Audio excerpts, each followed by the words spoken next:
आज मैं आपसे बात करने जा रही हूँ कि हम लोग कैसे अपने परिस्थितियों के साथ में डील कर सकते हैं। उसके लिए कुछ चीज़ों को हमें समझने की आवश्यकता है। पहली बात कि हम जो सिचुएशन में हैं, वो सिचुएशन आती कहाँ से है। दूसरी बात, उस सिचुएशन के बाद जो हम करते हैं, उसके बाद जो हमें आउटकम मिलता है, वो कैसे निर्धारित होता है कि यही आउटकम हमें मिल रहा है। कहने का मतलब ये है कि कोई परिस्थिति हमारे पास आई, हमने उसके ऊपर कुछ एक्शन लिया और जिसके बदले हमें कुछ रिजल्ट मिला, चाहे वो पॉजिटिव हो या चाहे वो नेगेटिव हो। अब हम बात करने चाहते हैं कि कुछ लॉस के बारे में, कुछ लॉ के बारे में।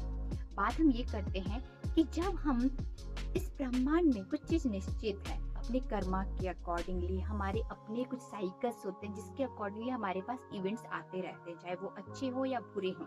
बात ये है कि उस इवेंट में हम किस तरीके से रिएक्शन देते हैं, रिस्पॉन्स करते हैं, वही हमारे आउटकम मतलब उस रिजल्ट, उस परिस्थिति के साथ में जो हमें मिलेगा उस पर निर्धारित होता है। इवेंट नेवर चेंज, हम इवेंट को चेंज नहीं कर सकते हैं, बट हम क्या कर सकते हैं, हम इवेंट को चेंज करने के बजाय हम अपने रिस्पॉन्स को, अपने एक्शंस को, अपने बिहेवियर पैटर्न्स पे चेंजेस लाकर ही अपनी परिस्थितियों को चेंज कर सकते हैं। मान लीजिए कि आज मेरी परिस्थिति इतनी बुरी है कि मैं अपने शरीर के साथ कोई काम नहीं कर सकती। ये परिस्थिति तो निर्धारित थी, मैं अकॉर्डिंग टू कर्मा की वजह से या कुछ मेरी ही अनकॉन्शियस चीजों की वजह से, मैनिफेस्टेशन की वजह से मुझे ये डील करना पड़ा।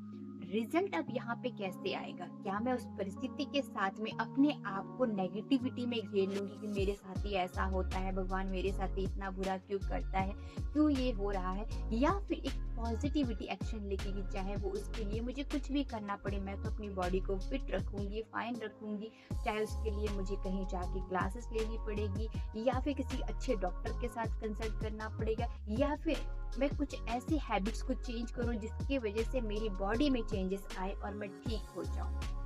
तो ऐसे सिचुएशन में हमारी परिस्थितियां एक ही सिचुएशन में दो अलग अलग परिणाम लेकर आएंगी। सपोज मान लीजिए किसी ने उसी परिस्थिति में बहुत ही पॉजिटिव रहकर अपने ऊपर काम किया, तो उसकी हीलिंग बहुत जल्दी होगी और वो जीवन में बहुत जल्दी ही अपने पैरों पे फिर दोबारा उस स्थिति में पहुंच जाएगा। वहीं पर किसी ने ऐसी स्थिति में नकारात्मक ऊर्जाओं के साथ में डील किया, अपने आप को ब्लेम किया, अपने सिचुएशन को ब्लेम किया और दूसरों को ब्लेम किया, तो वो उस नकारात्मक ऊर्जा से कभी बाहर ना निकलने के कारण वो उसी स्थिति में ही स्टक रह जाएगा। कहने का मतलब ये है कि E plus R equals to O, मतलब इवेंट प्लस रिस्पॉन्स और रिएक्शन वाइजली इक्वल्स टू आपका आउटकम मिलता है। वहीं पर हमें कुछ समझने की बात यह है कि कैसे परिस्थितियों को हम आकर्षित करते हैं। परिस्थितियां हमेशा ही हम आकर्षित करते हैं। कर्मा पॉइंट इज देयर, वहां पे कर्मा है, बट परिस्थिति हम कैसे आकर्षित करते हैं, हम अपने ही अंदर जो टॉक्स करते हैं, अनवांटेड थॉट को लेकर आते हैं, हम अपने ही ऊपर जो टेंगलिंग, जो बहुत ज्यादा रिस्ट्रिक्शंस, बहुत सारा इन्वायरमेंटल प्रेशर जो अपने अंदर लाकर उसको बम्बार्ड कर देते हैं, जिसकी वजह से कुछ परिस्थितियां हमारे सामने आ जाती हैं, वो हम खुद ही अट्रैक्ट करते हैं, क्योंकि हम as a human being we are energy being.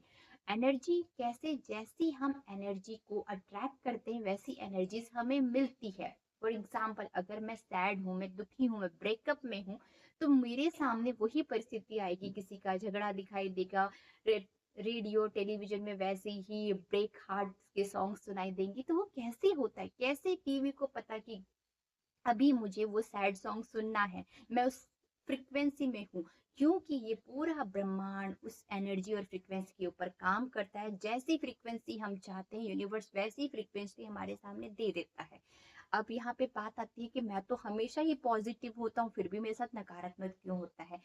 तब ये होता है कि जब हम जैसे जैसे इवॉल्व होते रहते हैं, हमारा सोल जैसे जैसे बढ़ता रहता है, उस हिसाब से हम अपने कर्मा को भी इसी जन्म में कम करने के लिए कुछ सिचुएशंस को हम अपने जीवन में लेकर आते हैं कि भाई मैंने कुछ कर्मा तो अब कंप्लीट कर लिया है, अब नेक्स्ट जन्म के बदले कुछ कर्मा हम इसी जन्म में लेकर दोबारा आते हैं और उसके ऊपर डील करते हैं। पर बेनिफिट क्या होता है, जब हम रेगुलरली अपनी स्पिरिचुअल प्रैक्टिस, अपने बिहेवियर के ऊपर, अपने ऊपर जब सेल्फ के साथ में जब हम ज्यादा काम करते हैं, तो चाहे कैसी भी परिस्थिति आए, हम उसे बड़ी इजीली डील कर लेते हैं। प्रॉब्लम कहाँ पर आती है, जब हमें ये लगता है कि मेरी परिस्थिति तो ठीक हो गई है, अब मुझे और चीज़ों की ज़रूरत नहीं है, अब मुझे किसी चीज़ की ज़रूरत नहीं है करने की। वहीं पे हम अपने आप को ब्रेक लगा देते हैं और ऐसी परिस्थितियों को और डबल फ़ील करते हैं। पहले हमें लगती थी वो चींटी के बराबर है, और वैसी ही परिस्थिति जब दोबारा आती तो हमें लगता है ये पूरा पहाड़ आ गया। क्यों? क्योंकि हमने एक तरफ से तो दिखाया हमारी एनर्जी बहुत अच्छी है। जब हमारी एनर्जी अच्छी थी, हमने यूनिवर्स को बोला कि नाउ मैंने जो लर्निंग लेनी थी वो सीख ली है। अब दोबारा जब वो सीन आया तो ब्रह्मांड ने क्या किया, वैसे सिचुएशन को आपके सामने थोड़ा सा और ट्रिकी, जैसे हमें एग्जाम में एक ट्रिकी क्वेश्चंस पूछकर हमें कंफ्यूज किया जाता है, वैसे कुछ ब्रह्मांड हमें वैसी सिचुएशन में थोड़ी सी और गहराई में सोचने के लिए जब परिस्थिति देता है, तो हम अपने आप को ब्रेक फील करते हैं कि यार फिर से वही कंडीशन क्यों मेरे पास। मे बी वहां पे या तो हमारा पैटर्न चेंज नहीं है, या फिर हमें इस टास्क को पूरा करके अपने आप को अपग्रेडेड करना है। यही परिस्थिति होती है जब हम अपनी परिस्थितियों को चेंज करने के लिए तैयार हो जाते हैं और यूनिवर्स को ये थप्पा लगा देते हैं कि now we are ready to take 100% responsibility of our life. हमने किसी और को कोई रिमोट नहीं दिया है। जो भी सिचुएशन, जो भी इवेंट्स मेरे पास आई है, I am the responsible for all the things, चाहे वो आपकी फिजिकल हो, चाहे वो मेंटली हो, चाहे वो फाइनेंशियली हो।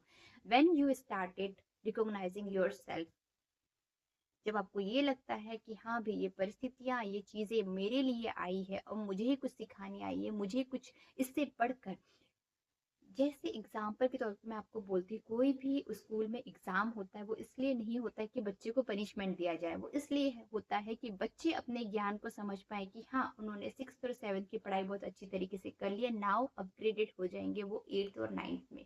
वैसे ही हमारे जीवन में हमारी परिस्थितियां ही हमें डिक्लेयर करते हैं कि हमारा सोल कितना अपग्रेडेड हो चुका है, कितना उसने लर्निंग ले ली है, कितना वो हर परिस्थिति के साथ में मर्ज होकर काम कर रहा है। ऐसे ही हमारा सोल इवॉल्व होता है।